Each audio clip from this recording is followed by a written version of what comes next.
Ladies and gentlemen, there's a slight change in the lineup of events. It seems we've received some complaints about the quality of our jokes. So now, to help us out with our bad quality jokes, we've got an actual comedian coming up here. His name is Shazib, and please give him a big round of applause.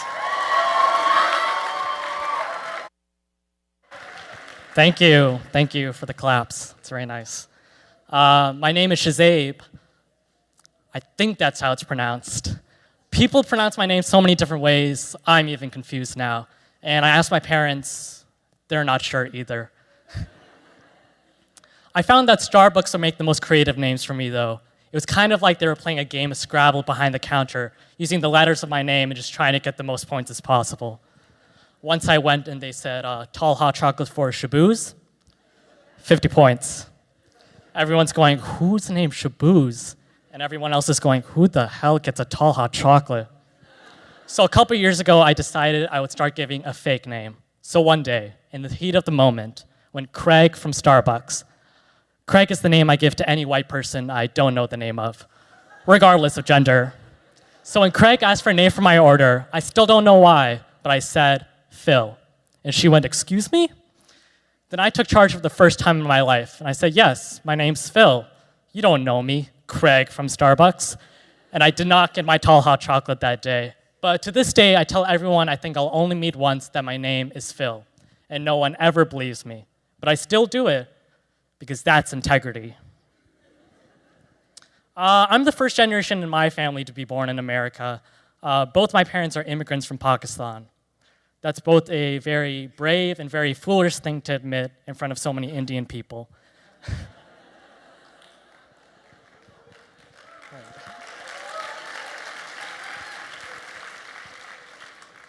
I enjoy being brown. I enjoy having brown parents. I think the best thing about having brown parents is you get instant feedback on everything you do. Their priority is to be realistic with you, and your feelings are not a priority. But my parents have a lot of faith in me. I truly believe that they think I can do certain things. Like when I was younger, because of my disproportionately long legs, my parents thought I could be a great runner. If I somehow made it to the Olympics, though, I know exactly what would go down. There's a reason why they only show the reaction of white parents on TV, because they're the ones crying and cheering. If I was running in the Olympics, there would be a shot of my dad with his arms crossed, timing the race with his own watch. I win gold somehow, and he goes to the camera and says, great job, but it could have been faster. It comes from a good place, though. Immigrant parents made an incredible journey coming here. My dad moved from Pakistan to Iowa when he was younger, skinnier, and browner than me. He took a journey all by himself that changed his whole life. Last week, I was excited when I was successful in my journey to find the nearest Dunkin' Donuts. The brain is divided into the left brain and the right brain. And my brain is divided in a similar way. One side is my thoughts and opinions, and the larger, more dominant side is my mom's opinion.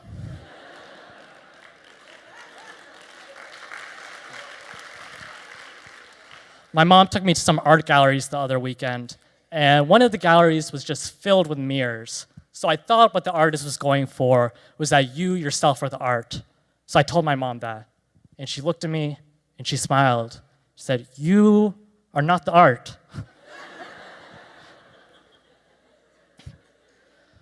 If your parents speak a different language, you know that they'll use it in every situation. Any place where white people are potentially doing something funny, your parents will bust out the language that they speak. I find that whenever I have a friend over, my mom will suddenly pretend like she doesn't know English. And she'll be yelling at me in Urdu to offer my friend some food, as if I could really make some samosas right then.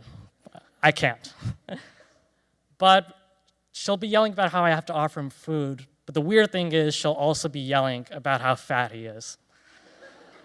And then my friend always asks me, what's your mom saying? Don't worry about it, Craig.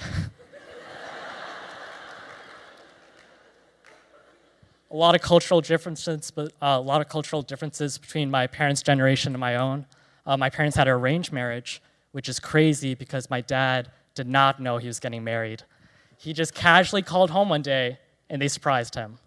And there was no Facebook back then. They had to mail him a picture of my mom, and they didn't even pay for express shipping. It was free standard shipping. Took 4 to 8 weeks for it to get to him.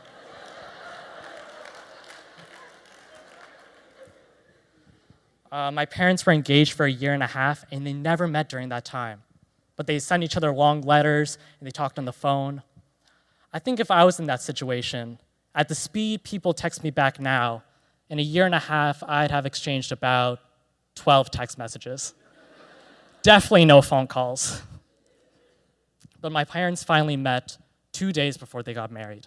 And I asked my dad what that was like, not having what we think of as a normal relationship, meeting different people, dating, getting to know one another in person.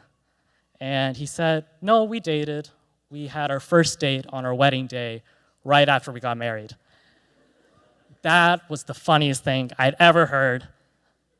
But after I laughed, he said, you better be careful the next time you call home. You may be in for a surprise. That was less funny, but I appreciate him being realistic with me. My parents, unfortunately, aren't here today. They said next week is Thanksgiving break, and that was it. And I couldn't really argue with that lack of logic. But I know they're excited to see the recording of this, to see how all the sacrifices they've made have led to the opportunity of me getting to do something like this. I know when they watch this, they'll say, Shazabe, we're so proud of you. But it could have been funnier. Thank you very much. Thank you.